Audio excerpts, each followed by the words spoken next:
ఒకప్పుడు గోకుల్ అనే సొసైటీలో ఒక కుటుంబం ఉండడానికి వచ్చింది. వాళ్ళు ఆ సొసైటీలోకి కొత్తగా వచ్చారు. ఆ కుటుంబంలో రాహుల్, సబిత వాళ్ళ 10 ఏళ్ల అబ్బాయి ఉండేవారు. భావిక్ సొసైటీ గేట్ని చేరుకోగానే తను ప్రశ్నోత్తరాలను మొదలుపెట్టాడు. వావ్, నాన్న, ఎంత అందమైన సొసైటీ ఇది. మనం ఇందులోనే ఉంటున్నామా? అవును బాబు, మనం ఈ సొసైటీలోనే ఉండబోతున్నాం. చూడండి, వాడెంత సంతోషంగా కనిపిస్తున్నాడు. నాకిక్కడ కొత్త కొత్త ఫ్రెండ్స్ కాబోతున్నారు. చాలా సరదాగా ఉంది. అవును బాబు, చాలా సరదాగా ఉంటుంది. లోపలికి పద. వాళ్ళు సొసైటీ లోపలికి అడుగు పెట్టగానే పెద్ద పెద్ద గాలులు వేస్తాయి. భావిక్ వింతగా అనిపిస్తుంది. అమ్మా, చూడు, మనం వస్తుండగానే ఎంతగా గట్టిగా వీస్తుందో కదా. భలే వింతగా ఉంది. లేదు నాన్న, అది కేవలం నీ భ్రమ. పిల్లాడనుకుని భావిక్ మాటల్ని సబిత కొట్టిపారేస్తుంది. వాళ్ళు ఫ్లాట్లోకి వెళ్తారు. పదండి పదండి, మీరిద్దరూ ఫ్రెష్ అవ్వండి. పడుకునే సమయం అయింది. అవును, నేను రేపు పొద్దున్నే ఇంటర్వ్యూ కూడా వెళ్ళాలి. భావిక్, సబిత, రాహుల్ రూంలోకి వెళ్లి పడుకుంటారు. అలా 1 నెల గడిచిపోతుంది. రాహుల్ వాళ్ళ బాస్ ఆఫీస్ పని మీద తనని సూరజ్ కి వెళ్లమంటాడు. ఇది ఎంత మంచి విషయం. నేనిప్పుడే ఈ విషయాన్ని సబిత మరియు భవిక్ కూడా చెప్తాను. వాళ్ళిద్దరూ చాలా సంతోషిస్తారు. రాహుల్ ఇంటికి వెళ్లి భార్య, పిల్లలిద్దరికీ తెలియజేస్తాడు. సబిత, ఓ సబిత, ఎక్కడున్నావు నువ్వు? నీకు ఒక విషయం చెప్పాలి, రా. అరే, ఏమైంది? ఎందుకలా అరుస్తున్నారు? నాన్న, ఏమైంది? మీరింత సంతోషంగా కనిపిస్తున్నారు. అరే, సంతోషం కాకపోతే మరేంటి? విషయం అలాంటిది. సరే, అది మీరే చెప్పండి. నేను ఆఫీస్ పని మీద సూరజ్ వెళ్లాల్సి ఉంటుంది. చాలా పెద్ద ప్రాజెక్ట్. ఒకవేళ అక్కడ అంతా అనుకూలంగా ఉందంటే చెప్పలేం, ప్రమోషన్ కూడా రావచ్చు, జీతం పెరుగుతుంది కూడా. అరే, ఇది చాలా మంచి వార్త. అరే నాన్న, మీరు సూరజ్ వెళ్తారా? మరి నేను కూడా వస్తాను. బాబూ, నాతో పాటు నిన్ను తీసుకెళ్లలేను. సబిత, బట్టల్ని సూట్ కేసులో సదురు. రాత్రి 12 గంటలకల్లా వెళ్లిపోవాల్సి ఉంటుంది. కొన్ని రోజులేలే. సబిత రాహుల్ బ్యాగ్ ప్యాక్ చేస్తుంది. రాహుల్ 12 గంటలకు సూరజ్ కి బయలుదేరతాడు. పద నాన్న, ఇప్పుడు నువ్వు కూడా పాలు తాగి పడుకుందు పద. సరే అమ్మా. సబిత, భావిక్ ఇద్దరు వాళ్ళ గదిలోకి వెళ్తారు. సబిత పడుకుంటుంది. కానీ భావిక్కి నిద్ర పట్టదు. చాలా భారీగా వర్షం కురవసాగింది. భావిక్ బాల్కనీలోకి వెళ్లి నిల్చొని వర్షాన్ని ఆస్వాదిస్తుంటాడు. అరే, ఎంత మంచి దృశ్యం ఇది. భావిక్ సడన్ గా పక్క ఫ్లాట్లోకి చూస్తే అక్కడో కొవ్వొత్తి వెలుగుతుంది. అరే, ఇదేంటి? పక్కింట్లో నుంచి ఏదో వెలుతురు వస్తున్నట్లుంది. అది ఏదో కొవ్వొత్తి వెలుగుతున్నట్లుగా కనిపిస్తుంది. కానీ మేమిక్కడికి వచ్చినప్పటి నుంచి ఈ ఫ్లాట్ మూసేసే ఉంది కదా. తర్వాత ఓ ఆడమే నడుస్తుండడం భావిక్ చూస్తాడు. అరే, ఈమె ఎవరు? బహుశా దెయ్యమా ఏంటి? అమ్మా, అమ్మా, అమ్మా, అమ్మా, కాపాడమ్మా నన్ను, అమ్మా. ఏమైంది? ఏమైంది నాన్న? ఎందుకు ఇలా భయపడుతున్నావు నువ్వు? అమ్మా, అమ్మా, అది దెయ్యం. ఏమంటున్నావు బాబు? నీవు సరిగ్గా చెప్పు, నాకేం అర్థం అవటం లేదు. అమ్మా, నాకు నిద్ర రాపోయేసరికి నేను బాల్కనీలోకి వెళ్ళాను. అక్కడ వర్షాన్ని చూస్తున్నాను. పక్క ఫ్లాట్ లో నుంచి వెలుగుతున్న కొవ్వొత్తి కనిపిస్తుంది. అక్కడ ఒక స్త్రీ కూడా ఉంది. లేదు నాన్న, ఈ దెయ్యం గియ్యం ఏమీ లేదు. అదంతా నీ భ్రమే. లేదమ్మా, నేను నిజమే చెప్తున్నా. లేదు లేదు నాన్న, వెళ్ళి పడుకో, చాలా రాత్రి అయింది. లేదు, నేను నీకు చూపిస్తాను. సరే పద. ఏది దెయ్యం? భావిక్ సబితాని తీసుకుని బయటకు వెళ్తాడు. ఏది దెయ్యం? నాకెవరు కనిపించడం లేదు. అమ్మా, అదిగో చూడు, అక్కడ పక్క ఫ్లాట్ లోనే. అయ్యో బాబు, అక్కడేం లేదు. అమ్మా, నేను అబద్ధం చెప్పడం లేదు. సరే సరే, ఇక పద, త్వరగా నీ గదిలోకి వెళ్లి పడుకో పద. తర్వాత వాళ్ళు గదిలోకి వెళ్లి పడుకుంటారు. బాబిక్, నువ్విప్పుడు భయపడాల్సిన పని లేదు. నేను నీతోనే పడుకుంటున్నాను కదా, హాయిగా పడుకో. తర్వాత రోజు భావిక్ సొసైటీలోని వేరే పిల్లలతో కలుస్తాడు. మీ పేర్లేంటి? నా పేరు పింకు. నా పేరు సోను. నా పేరు గోలి. పిల్లలందరూ కలిసి రోజంతా బాగా ఆడుకుంటారు. రాత్రి ఆడవాళ్లంతా సొసైటీ గురించి మాట్లాడుతుండగా సబిత రాత్రి జరిగిన విషయం అందరికీ చెప్తుంది. మరోవైపు భావిక్ మరియు తన ఫ్రెండ్స్ అంతా దాగుడు మూతలు ఆడడం ప్రారంభిస్తారు. పింకు లెక్క పెట్టడం మొదలు పెట్టగానే పిల్లలందరూ ఇటు అటు దాక్కుంటారు. కానీ భావిక్ ఆడుతూ ఆడుతూ పక్క ఫ్లాట్ డోర్ దగ్గరికి చేరుకుంటాడు.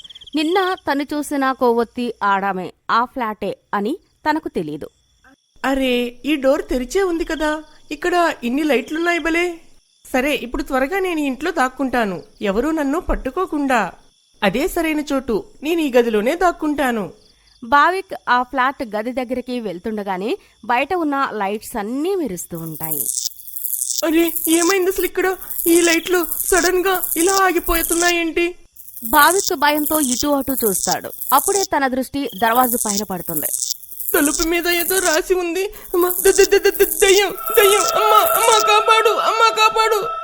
భావిక అరుస్తూ సొసైటీ కాంపౌండ్ లోకి పరిగెడతాడు. అరే ఇది బావిక్ గొంతులా ఉంది.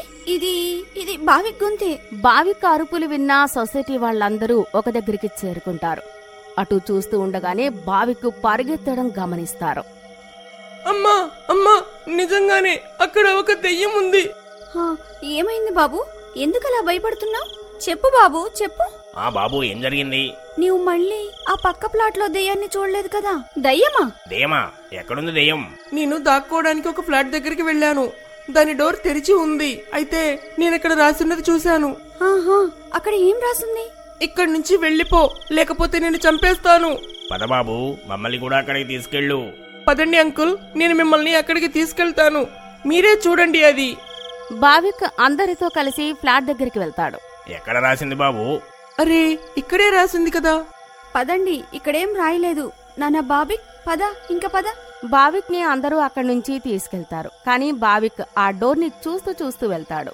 లేదంకుల్, నేను నిజమే చెప్తున్నాను. ఈ పిల్లాడి మాటల్ని ఒకసారి విందాం. ఈ రోజు రాత్రికి ఒకసారి అందరం కలిసి సొసైటీపై ఒక కన్నేసి ఉంచుదాం.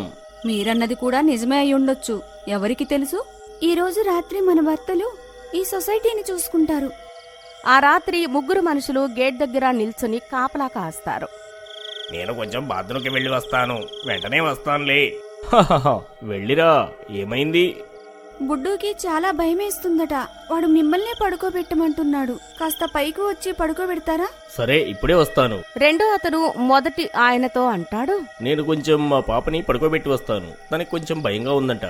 ఇప్పుడు సొసైటీ గేట్ దగ్గర రమేష్ మాత్రమే మిగిలిపోతాడు. ఎక్కడున్నారు వీళ్ళిద్దరూ? తను అటు ఇటు తిరుగుతూ ఉంటాడు. తనకు కూడా భయంగా ఉంటుంది. అప్పుడే తనకు మహిళ ఆత్మ కనిపిస్తుంది.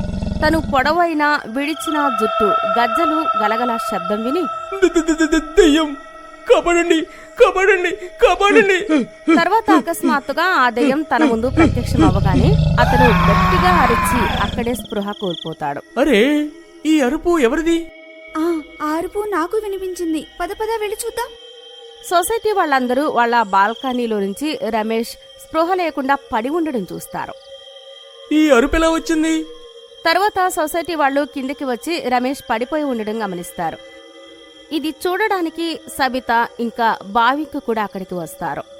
ఎవరైనా స్పృహ వచ్చేలా చేయండి. లేవండి అన్నయ్య, లేవండి. తర్వాత కొద్దిసేపటికి రమేష్ కి స్పృహ వస్తుంది. తనకు జరిగిన విషయాన్నంతా రమేష్ సొసైటీ వాళ్లకు తెలియజేస్తాడు. అప్పుడే సొసైటీలో నుంచి వింత శబ్దాలు వస్తాయి. అమ్మా చూడు, దెయ్యం ఉందని నేనే చెప్పాను. అవును నానా, నువ్వు నిజమే చెప్పావు. అప్పుడే సొసైటీ మధ్యలో నుంచి గాలి లేచి అక్కడికి దెయ్యం వస్తుంది. ఎవరు నువ్వు? ఎందుకు మమ్మల్ని ఇన్ని రోజులుగా ఇబ్బంది పెడుతున్నావు? అవును చెప్పు, ఎందుకని ఇన్ని రోజులుగా వీరిని ఇబ్బంది పెడుతున్నావు? మేము కూడా ఈ సొసైటీలోనే ఉంటున్నాం కదా. నువ్వు మమ్మల్ని ఎప్పుడూ ఇబ్బంది పెట్టలేదు. చెప్పు చెప్పు. నీ వల్ల మేము ఎంత భయపడ్డాం. చెప్తాను, అంతా చెప్తాను. చాలా రోజుల క్రితం నా పెళ్ళయ్యాక నేను మా ఆయన సబిత వాళ్ళ పక్క ప్లాట్లోకి ఉండటానికి వచ్చాం. మేము చాలా సంతోషంగా ఉన్నాం.